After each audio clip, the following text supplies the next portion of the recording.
COVID-19 khusus untuk wilayah Jawa dan Bali. Saya ingin menyampaikan informasi mengenai perkembangan penanganan COVID-19 dalam masa PPKM Jawa Bali ini. Dalam penerapan PPKM level 4, 3, dan 2 dilakukan sejak tanggal 23 Agustus hingga 30 Agustus 2021.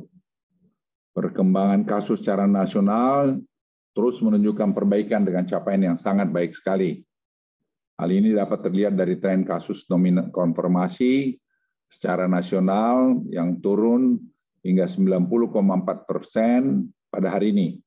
Dan secara spesifik di Jawa Bali turun hingga 94%. Dan dari titik puncaknya 15 Juli yang lalu.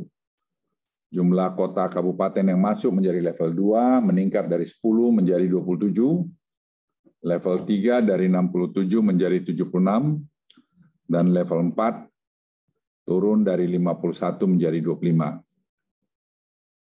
Selain itu, untuk wilayah Jawa Bali terdapat penambahan wilayah aglomerasi yang masuk ke level 3, yakni Malang Raya dan Solo Raya.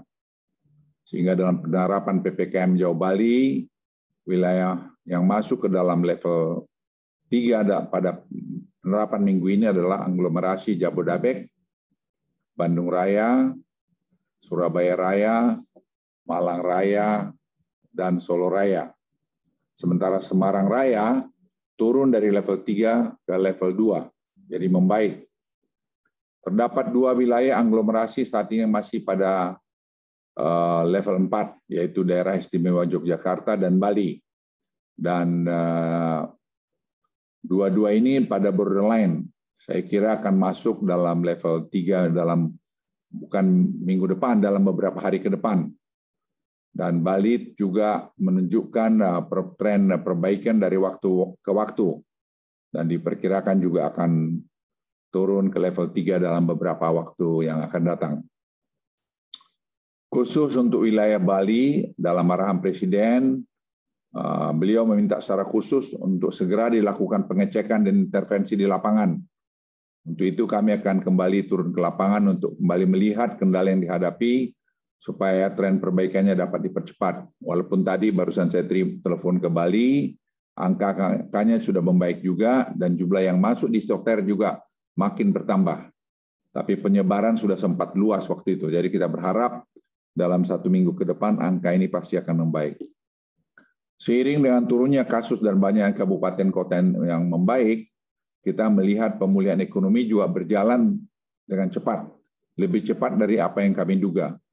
Pemulihan yang cepat tercermin dari survei Mandiri Institute yang menunjukkan peningkatan indeks belanja dan kunjungan ke tempat belanja di Jawa Bali. Selain itu, pemulihan juga terlihat dari mobilitas masyarakat untuk retail dan recreation yang meningkat pesat. Teman-teman media dan seluruh masyarakat Indonesia, berbagai perkembangan baik yang telah kita capai harus kita syukuri bersama. Namun kita juga semua harus super waspada karena banyak negara lain di dunia ini yang masih menghadapi peningkatan kasus yang tinggi. Jika kita tidak hati-hati, kita juga bisa menghadapi peningkatan kasus lagi. Berdasarkan indeks komposit mobilitas yang kami pantau, peningkatan mobilitas berjalan sangat cepat. Penurunan indeks komposit Jawa Bali saat ini sudah kurang dari -5% dibandingkan baseline.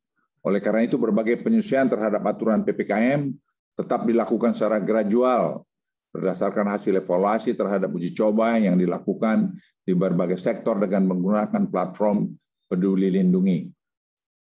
Per 29 Agustus kemarin, total masyarakat yang melakukan screening dengan penggunaan Peduli Lindungi di beberapa sektor publik seperti perbelanjaan, industri, olahraga, dan lainnya telah mencapai 13,6 juta orang. Dan dari total 13,6 juta tersebut, terdapat 462.000 orang masuk kategori merah, tidak perkenakan masuk melakukan aktivitas oleh sistem.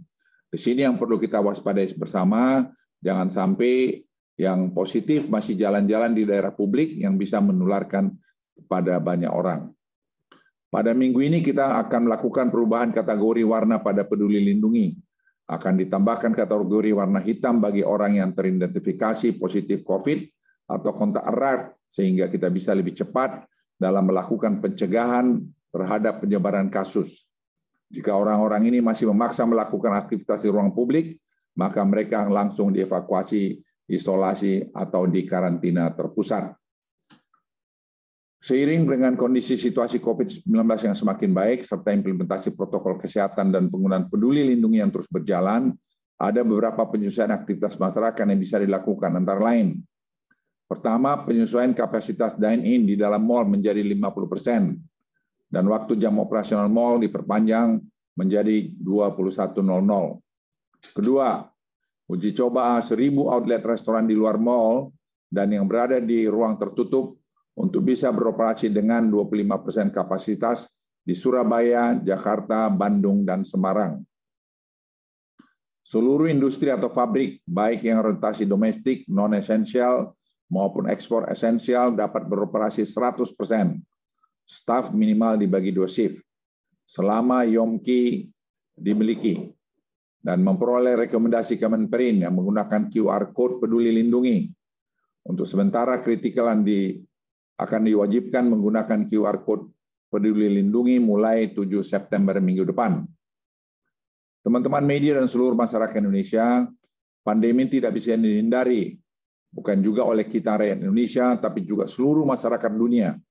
Karenanya, satu hal yang bisa kita lakukan saat ini adalah menghadapinya dengan persiapan yang tepat seperti disiplin, penerapan 3M, dan secara masif melakukan 3T, sehingga tidak ketinggalan melakukan percepatan vaksinasi.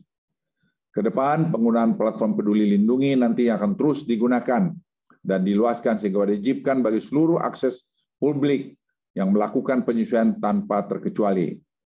Tanpa disadari, COVID-19 akan mengubah gaya hidup kita dengan berbasiskan platform digital. Dan tanggal Jumat ini, Peduli Lindungi akan migrasi seluruhnya ke Kominfo, dengan demikian akan memiliki server yang sangat besar. Penerapan protokol kesehatan yang disiplin dengan berbasis digital platform Peduli Lindungi menjadi kunci jika kita tidak ingin mengulangi kembali masa-masa sulit yang lalu. Pada bulan Juli, kita menaikkan kasus naik begitu tinggi, kapasitas sistem kesehatan berada di ambang batas, dan kita harus menerapkan kebijakan PPKM darurat yang memiliki dampak ekonomi yang besar. Di akhir pelaporan saya, dengan kerendahan hati saya ingin mengajak agar kita semua terus memanjatkan doa, sekaligus berusaha dengan habis-habisan memelihara disiplin kita, dan saling mengingatkan bahwa protokol kesehatan itu, vaksin itu, Peduli Lindungi itu sangat penting untuk kita lakukan. Semoga Tuhan Yang Maha Kuasa selalu memberikan kesehatan, kekuatan, dan meridai serta memberikan kemudahan kita semua agar kita semua dapat mengatasi atau berjalan di tengah-tengah pandemi COVID-19 ini. Terima kasih. Wassalamualaikum warahmatullahi wabarakatuh. Dan selanjutnya saya persilakan Menko Perekonomian Pak Airlangga. Terima kasih Pak Menko Marinvest. Kami hormati Pak Menteri Kesehatan, teman-teman media cetak maupun elektronik. Pertama, terkait dengan wilayah di luar Jawa, Bali, ini masih berlaku Instruksi Mendagri nomor 36 tentang pemberlakuan PPKM level 4 di luar Jawa, Bali, dan Instruksi Mendagri nomor 37 tentang pemberlakuan PPKM level 2, 3, 2, dan 1 di luar Jawa, Bali. Dan ini diberlakukan tanggal 24 Agustus sampai dengan 6 September. Meskipun demikian, ada asesmen terhadap beberapa hal yang dapat disampaikan sesuai arahan Bapak Presiden dievaluasi setiap minggu. Kalau kita lihat di Sumatera, ini kasus fatality rate-nya 3,35%, dan kasus aktifnya turun minus 42,17%. Ini kemudian di Nusa Tenggara, confirm fatality rate-nya di 2,23%, dan kasusnya turun cukup tajam, yaitu minus 65,36%. Kemudian di Kalimantan, CFR-nya 3,1, dan kasus aktifnya turun dari tanggal 9 sampai 30 itu minus 51,72%. Di Sulawesi, CFR-nya 2,48 dan kasusnya turun minus 47,34. Dan di Maluku, Papua, CFR-nya 1,55% dan kasusnya turun 29,9%. Sehingga sejalan dengan nasional itu terjadi perbaikan.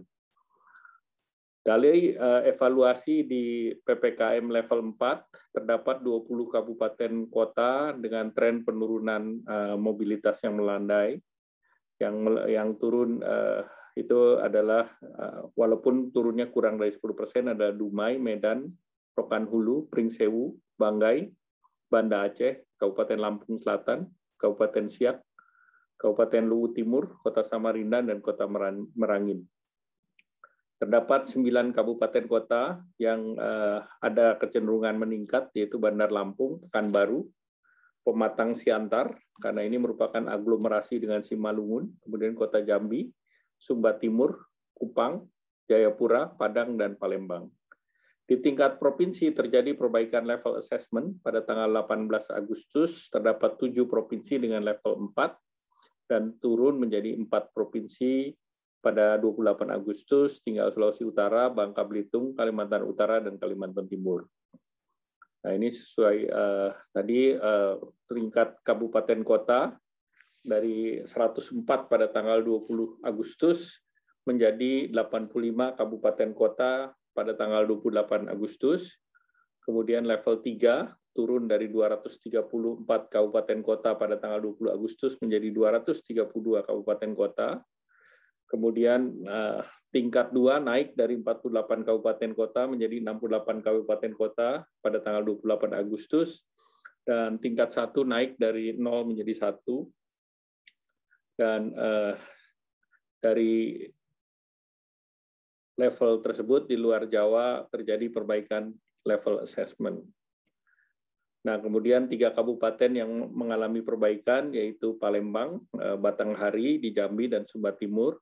Sedangkan 31 kabupaten kota ini telah menunjukkan perbaikan baik dari konfirmasi, kesembuhan, kematian, positivity rate, dan bed occupancy rate. Nah, dari asesmen sementara secara kewilayahan, Sumatera kita lihat mobilitas Sumsel, Lampung, Riau, penurunannya kurang dari 20%, sehingga ini perlu terus ditekan. Kemudian Lampung, CFR, Sumsel, dan Aceh, ini tertinggi di Sumatera. Kemudian testing dan positivity rate, ini capaiannya relatif di atas level nasional, yaitu Aceh, Sumut, Jambi, Lampung, Riau, Bengkulu, Babel. Yang rendah itu kecuali di Bangka Belitung. Kemudian konversi tempat tidur di Aceh dan Babel di atas 50%, yang lain di bawah 40%. Nah, kemudian kalau di Kalimantan, Kalteng, Kaltara mobilitasnya sekitar 20%, dan ini perlu ditingkatkan. CFR tertinggi adalah Kaltim 3,4. Kemudian testing positivity rate, ini yang Kalteng, Kaltara, Kalsel masih di atas level nasional, sehingga terus perlu didorong. Kemudian konversi tempat tidur di bawah 60%, hanya Kaltim yang 40%. Terkait dengan vaksinasi, masih sekitar di bawah nasional. Kemudian Sulawesi, yang di daerah Sulawesi, mobilitas yang masih perlu diturunkan adalah Gorontalo, karena memang terjadi penaikan kasus. Sulut, Sulteng, Sulbar, Sultra, ini juga sekitar 20%, masih perlu ditingkatkan. Sulsel sudah cukup baik. Kemudian Gorontalo, CFR-nya di atas level nasional. Testing dan positivity rate daripada Sulut, Gorontalo, Sulteng, Sulbar di atas nasional. BOR rata-rata di bawah 50%. Maluku, Papua, Nusa Tenggara, mobilitas di NTT, Maluku Utara, Maluku, ini perlu ditingkatkan hingga targetnya di bawah 20%. Kasus aktif Papua ada kenaikan, kemudian CFR tertinggi ada di NTB, yaitu 2,8%, walaupun di bawah nasional. Testing dan positivity rate, NTT, Maluku, Papua, memiliki capaian testing kurang dari 20%, namun positivity rate di bawah nasional. BOR masih di bawah 40%. Nah, kemudian tentu perpanjangan ini sesuai dengan Inmendagri, ini masih berlaku sampai dengan 6 September nanti. Dan selanjutnya beberapa hal yang dapat kami sampaikan terkait dengan progres daripada bantuan sosial. Ini program bantuan beras 10 kg sudah seluruhnya tersalurkan sesuai dengan target 28,8 juta keluarga. Kemudian terkait dengan KPM PPNT non-PKH tersalur 100% untuk 8,8 juta. Bantuan subsidi upah ini 1 juta per pekerja, proses DIPA sudah selesai dan telah dicairkan kepada 2,09 juta pekerja. Terkait BPUM, realisasi adalah 14,2 triliun untuk 11,84 pelaku usaha mikro atau 92 dari 52%. Kemudian kartu prakerja batch 19 tanggal 26 sampai 29 Agustus ini telah dibuka. Kemudian realisasi PEN ini mencapai 45,8% atau 340,84 triliun, terdiri dari sektor kesehatan 34% atau 80,48 triliun, perlindungan sosial ini 55% atau 102,69 triliun, untuk UMKM realisasi 48 triliun atau 29%, kemudian program prioritas 44% atau 52,3 triliun, dan terkait insentif usaha sebesar 56,7 atau 50,3%. Demikian perkembangan dari pelaksanaan PPKM di luar Jawa Bali dan juga realisasi daripada bantuan sosial dan juga program KPCPEN yang telah dicapai sampai dengan minggu ini. Demikian, terima kasih. Kami kembalikan pada Pak Menko Marinvest. Terima kasih. Saya persilakan Menteri Kesehatan Pak Budi. Terima kasih Pak Luhut, Pak Erlangga, serta rekan-rekan media. Assalamualaikum warahmatullahi wabarakatuh. Di ratas tadi Bapak Presiden memberikan pesan agar kita mensyukuri turunnya semua kasus konfirmasi dan juga berumah sakit. Beliau juga memastikan agar dipesankan kita semua harus tetap eling lan waspodo. Walaupun kita bersyukur, tapi kita harus hati-hati, terutama melihat kondisi dari negara lain. Beliau juga menekankan bahwa harus ada strategi transisi yang jelas dari pandemi dan endemi, terutama dengan sosialisasi prokes dan juga vaksinasi yang harus dipercepat, dan kalau bisa mencapai angka 100 juta di dalam akhir bulan ini. Dan mungkin saya izin share sedikit aja update-nya. Ini yang pertama saya ingin sampaikan ke teman-teman. Jadi di negara-negara lain di dunia, varian Delta ini menyebabkan kenaikan yang cukup tinggi, baik dari kasus konfirmasi maupun juga perawatan dan kematian. Even buat negara-negara dengan coverage vaksinasi lengkap yang mendekati 50%, bahkan di atas 50%. Ini memberikan pesan ke kita bahwa walaupun kita sudah turun dan vaksinasi kita sudah mulai berjalan lancar, tapi kita harus tetap hati-hati dan harus tetap waspada seperti yang disampaikan Bapak Presiden. Kita juga belajar dari sejarah sebelum-sebelumnya bahwa lonjakan kasus yang terjadi di awal Januari dan di Juli tahun ini semuanya disebabkan karena peningkatan mobilitas yang luar biasa, yang selalu diikuti seminggu atau 2 minggu sesudahnya dengan kenaikan jumlah kasus yang nanti akan sampai di puncaknya dalam 4-8 minggu. Jadi pelajaran kedua yang kita dapatkan di sini adalah kita harus eling lan waspodo. Begitu udah turun, jangan gerusa-gerusu. Kemudian mengendorkan semuanya sehingga akibatnya naik lagi mobilitasnya dan kita alami lagi kenaikan lonjakan gelombang berikutnya. Jadi ini pesan kedua juga yang kita mesti sadari. Pesan yang ketiga adalah ini yang di luar kontrol kita. Hampir semua negara yang kenaikannya tinggi termasuk di Indonesia itu disebabkan karena adanya mutasi baru varian Delta yang sekarang sudah hampir tersebar di seluruh dunia. Ini yang sulit ditebak. Karena semakin lama dunia menunda vaksinasi, pasti di satu daerah terjadi penularan dan varian baru itu timbul karena adanya penularan. Sampai sekarang ada beberapa varian baru yang juga under investigation seperti Lambda. Tapi memang kita lihat itu masih terkonsentrasi di Amerika Selatan. Buat teman-teman wartawan diketahui bahwa tes genome sequencing untuk mengetahui varian baru ini di tahun 2020 kita lakukan 9 bulan 140 tes. Ya, sekarang dalam waktu 8 bulan kita sudah melakukan 5.788 tes atau sequence. Sehingga dengan demikian, dan kita punya kapasitas 1.700-1.800 tes per bulan yang kita akan maksimalkan untuk bisa melakukan monitoring seperti apa penyebaran varian baru ini dan bagaimana kita mengantisipasinya. Memang sulitnya varian baru ini di luar kemampuan kita untuk mencegah agar tidak terjadi. Yang penting kita bagaimana kita bisa bereaksi kalau ini ada. Saya juga akan menyampaikan sekali lagi teman-teman bahwa strategi dengan merubah dari pandemi menjadi epidemi, kita harus lebih mempersiapkan di sisi hulunya. Yaitu tadi perubahan perilaku atau 3M, strategi deteksi yang baik atau 3T selama ini kita kenal, dan strategi vaksinasi. Nah, ketiga strategi ini selama masa transisi ke epidemi itu harus dilakukan bersamaan. Kita tidak bisa menggantungkan ke salah satu strategi saja.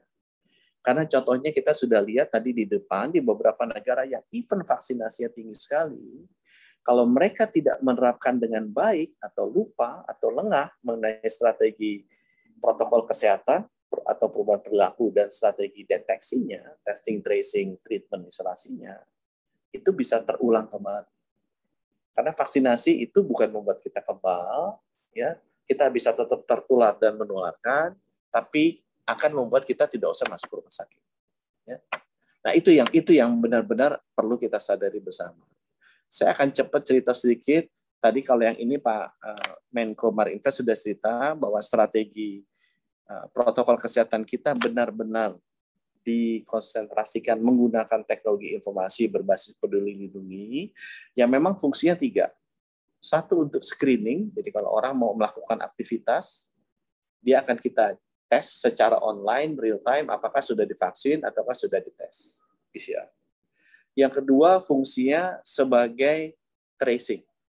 Jadi karena setiap kali dia melakukan aktivitas di lokasi yang berbeda, dia harus tembak barcode-nya, sehingga kita tahu. Kalau suatu saat kita mau tracing, tertular kita bisa cepat. Yang ketiga yang paling penting, ini untuk kontrol protokol kesehatan. Karena dengan peduli lindungi kita bisa atur berbasis IT. Kalau orangnya sudah divaksin, dia boleh perilakunya seperti ini. Misalnya duduk di meja berempat. Atau yang tidak boleh vaksin, duduk di meja berdua. Yang belum divaksin, mejanya mesti di luar. Yang sudah divaksin, mejanya boleh di dalam AC.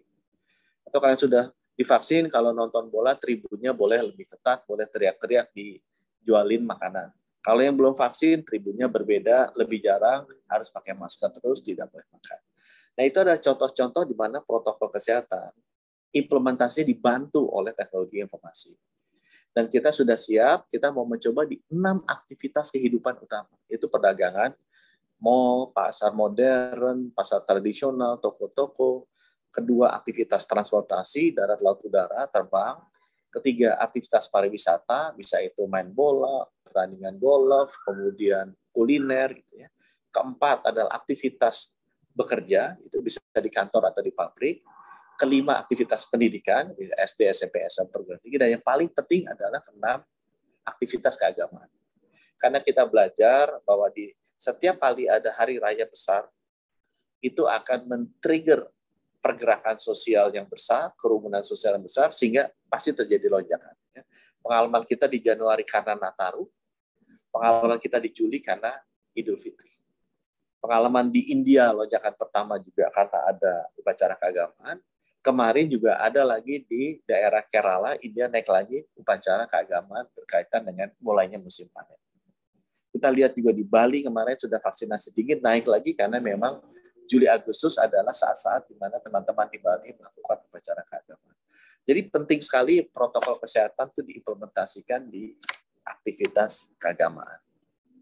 Nah, saya mungkin akan loncat saja mengenai deteksi. Jadi sesudah protokol kesehatan, hal kedua yang harus selalu dijalankan adalah strategi 3T lah bahasanya kita. Nah 3T ini penting kenapa teman-teman? Karena kita suka terburu-buru lupa bahwa penularan sebenarnya masih tinggi. Angka yang paling bagus dipegang, para epidemiolog bilang ke saya, karena sulit angkanya dimanipulasi juga, adalah positivity rate. Jadi kalau testingnya ternyata, kasus konfirmasi sedikit, tapi gara-gara testingnya sedikit, positivity rate-nya pasti tinggi. Gitu ya. Jadi nggak mungkin angka ini sulit dimanipulasi. Kalau positivity rate-nya masih 40% misalnya, ya artinya setiap kali kita tes 10, 4 masih tertular, itu masih tinggi. WHO bilang itu harusnya di bawah 5%. Jadi dari 100 yang dites, yang positif hanya 5 atau kurang. Nah, angka 5% positivity rate itu kira-kira mendekati kondisi di mana sudah mulai normal. Kalau masih tinggi, itu kan di beberapa provinsi itu masih tinggi positivity rate-nya. Ya mereka harus terus meningkatkan testing, tracing-nya, supaya kalau ketemu, cepat dimasukin di isolasi terpusat. Kalau tidak, artinya testing tracing-nya kurang, yang tertular tuh masih berkeliaran di mana-mana tanpa kita ketahui. Nah, itu bahayanya. Itu sebabnya hal kedua yang harus dipastikan benar-benar tuh testing tracing-nya mesti jalan. Itu is a must. Walaupun kita sudah berpindah dari pandemi menjadi epidemi. Ini ada contoh yang kita monitor setiap hari kondisi masing-masing provinsi. Yang bagus tuh baru yang sedang 1, 2, 3, 4, 5, 6, 7, 8 provinsi termasuk DKI Jakarta. Ya, yang lainnya masih relatif tinggi karena di atas 15%. Nasional rata-rata 7 hari 12,8, udah di bawah 15, ya per hari ini saja 8%. Ya, tapi karena kasus konfirmasi dan testing itu setiap Sabtu, Minggu, Senin pasti lebih rendah karena hari libur, kita sesuai juga dengan aturan WHO kita lihatnya rata-rata 7 hari. Mungkin yang saya juga update terakhir adalah mengenai vaksinasi. Bapak Presiden minta kalau bisa 100 juta bisa sampai bulan Agustus ini, dan kalau bisa ya rata-ratanya bisa ditingkatkan ke 2,3 juta. Dengan segala kekurangan kita, saya mesti share ke teman-teman Indonesia yang di awalnya dibully vaksinasinya akan selesai 10 tahun, gitu ya. Insya Allah sekarang ranking ke-6 dunia untuk jumlah orang yang divaksinasi. Ya, per hari ini saya lihat sudah hampir 63 juta. Ya, ini per kemarin 61 juta orang sudah terima at least dosis pertama. Di bawah Cina, India, Amerika Serikat, Brazil, dan Jepang. Dari sisi total suntikan, kita nomor 7. Ya, di bawah Cina, India, Amerika, Brazil, Jepang, dan Jerman. Ya, per hari ini tadi barusan saya lihat 97,8 juta kita sudah suntikan. Ya, mudah-mudahan bisa ngejar Jerman. Angkanya juga naik terus. Ya, kita berharap kalau mulai dari 13 Januari kita sampai 50 jutanya pertama itu 8 Juli atau 26 minggu. Ya sekarang cita-cita kita instead of 26 minggu untuk 50 juta keduanya kita mau kejar di 31 Agustus atau 7 minggu. Jadi dari 26 minggu ke 7 minggu. Mudah-mudahan nanti ke depannya bisa turun ke 5 minggu atau 4 minggu. Setiap 5 atau 4 minggu kita tambah 50 juta dosis. Bulan ini, sesuai saya cek, besok mungkin kita total akan datang 64 juta dosis, ada yang sedikit tertunda, tapi bulan September mungkin kita akan dapat di kisaran 80 juta dosis. Jadi kalau sehari 2,3, 1 bulan 30 hari, memang kita butuhnya sekitar 60-an.